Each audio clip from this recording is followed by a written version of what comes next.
दुर्गासप्तशती पदव अध्यायम्।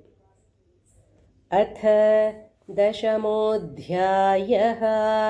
ॐ ऋषिरुवाच निशुम्भन्निहतं दृष्ट्वा भ्रातरं प्राणसंमितं मन्यमानं बलं चैव शुम्भः क्रुद्धो ब्रवीद्वचः बलावलेपदुष्टे त्वं मा दुर्गे गर्वमावह अन्यासां बलमाश्रित्य युध्यसे चातिमानिनी।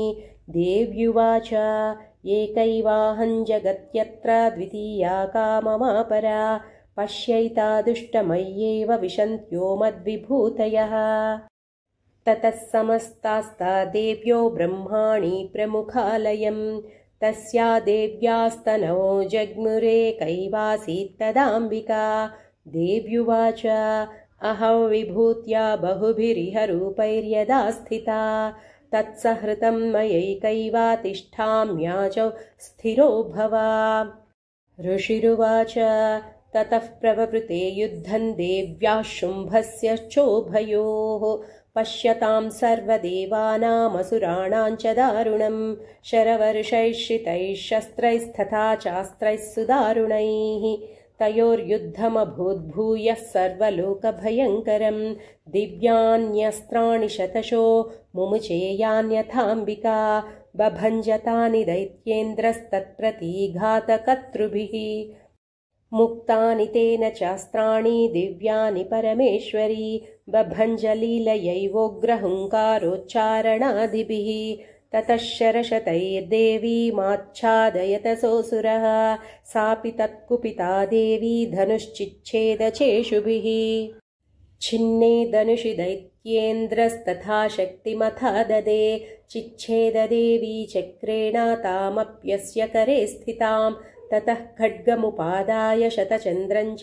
भानुमत् अभ्यधावत तां देवीं दैत्यानामधिपेश्वरः तस्यापतत एवाशु खड्गं चिच्छेदचण्डिका धनुर्मुक्तैः श्रितैर्बाणैश्चर्मचार्ककरामलम् अश्वांश्च पातयामास रथं सारथिना सह हताश्वः स तदा दैत्यश्छिन्नधन्वा विसारथिः जग्राहमुद्गरं घोरमम्बिकानिधनोद्यतः चिच्छेदापततस्तस्या मुद्गरं निशितैः शरैः तथापि सोऽभ्यधावत्तां मुष्टिमुद्यम्य वेगवान् समुष्टिं पातयामास हृदये दैत्यपुङ्गवः देव्यास्तञ्चापि सा देवी तलो नोरस्य ताडयत् तलप्रहाराभिहतो निपपातमहीतले स दैत्यराजः सहसा पुनरेव ततोत्थितः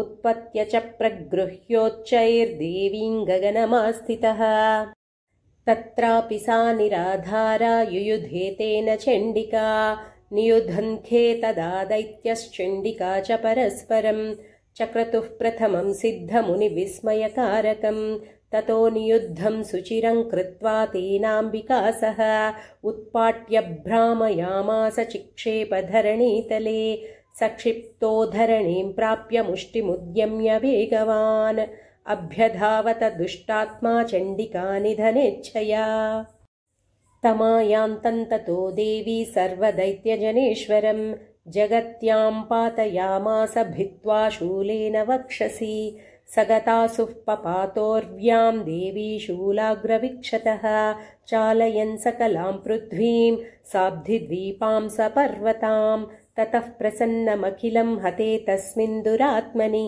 जगत्स्वास्थ्यमतीवापनिर्मलं चाभवन्नभः उत्पातमेघाः सोल्काये प्रागासंस्तेषमय्ययुः सरितो मार्गवाहिन्यस्तथा संस्तत्र पातिते ततो देवगणाः सर्वे हर्षनिर्भरमानसाः बभूवुर्निहते तस्मिन् गन्धर्वा ललितं जगुः अवादयंस्तथैवान्ये नऋतुश्चाप्सरोगणाः ववुः पुण्यस्तथा वाताः सुप्रभो बोद्धिवाकरः।